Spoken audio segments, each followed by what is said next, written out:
মান্না মারা যাওয়ার পর শাকিব খান এই জায়গায় মানে নতুন করে মানে আইছে। আমি মান্নার খুব বড় ফ্যান। জয়বুল আবার কে তোকে আগুন দিয়ে পুড়ে মেরেছে। 10-12 বছর ধরে মানে খালি মান্নার মানে ছবি দেখি মানে ডায়লগ শিখি। দর্শক এখানে একজন উৎসাহিত বিক্রেতা আছেন যিনি মান্নার সবচেয়ে বড় ফ্যান। আপনি মান্না স্যারের কোনো গান গাইতে পারবেন? মান্নার গান পারি, মান্নার ডায়লগ পারি। ডায়লগও পারেন? গান গাবেন নাকি ডায়লগ বলবেন? না, ডায়লগ বলবার। আচ্ছা দেখি বলেন তো। জয় এই জয়। ওয়ালটন আবারও মিলিনিয়ার অফারে ওয়ালটন ফ্রিজ কিনে আপনিও হয়ে যেতে পারেন মিলিয়নিয়ার। জয়বুল আবার কে তোকে আগুন দিয়ে পুড়ে মেরেছে। জয় জয় আমি তোকে হাসপাতালে নিয়ে যাবো। জয় আমি তোকে হাসপাতালে নিয়ে যাবো। জয় জয়বুল আবার জয় আমি তোকে হাসপাতালে নিয়ে যাবো। জয় আমার বোনের স্বপ্ন ছিল সংসার হবে, বাসর হবে।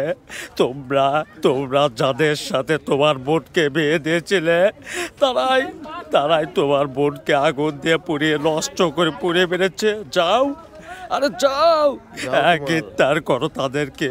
অন্তত জীবনে একটি ভালো কাজ করো।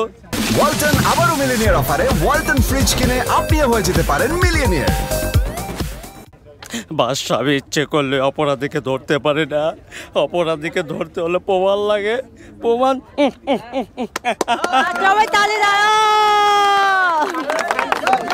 মান্নার ফ্যান, এত বড় ফ্যান কিভাবে হলেন? এই যে এত ডায়লগ মানে মানে ছোট থেকে মানে এভাবে করতে মানে শিখে গেছে আর কি। 10-12 বছর ধরে মানে খালি মান্নার মানে ছবি দেখি মানে ডায়লগ শিখি।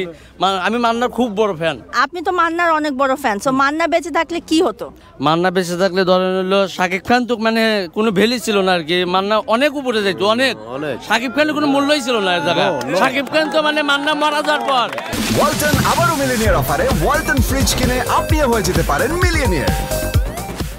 মান্না মারা যাওয়ার পর শাকিব খান এই জায়গায় মানে নতুন করে মানে আইছে। কিন্তু মান্না যদি বেঁচে থাকতো কিন্তু কোনো নায়কে মানে চান্স পাইতো না। কোনো নায়কের চান্স পাইতো না মান্নার সাথে। আমি আজও বলবো, কাইলেও বলবো, জীবন মানে বইলেই যাবো।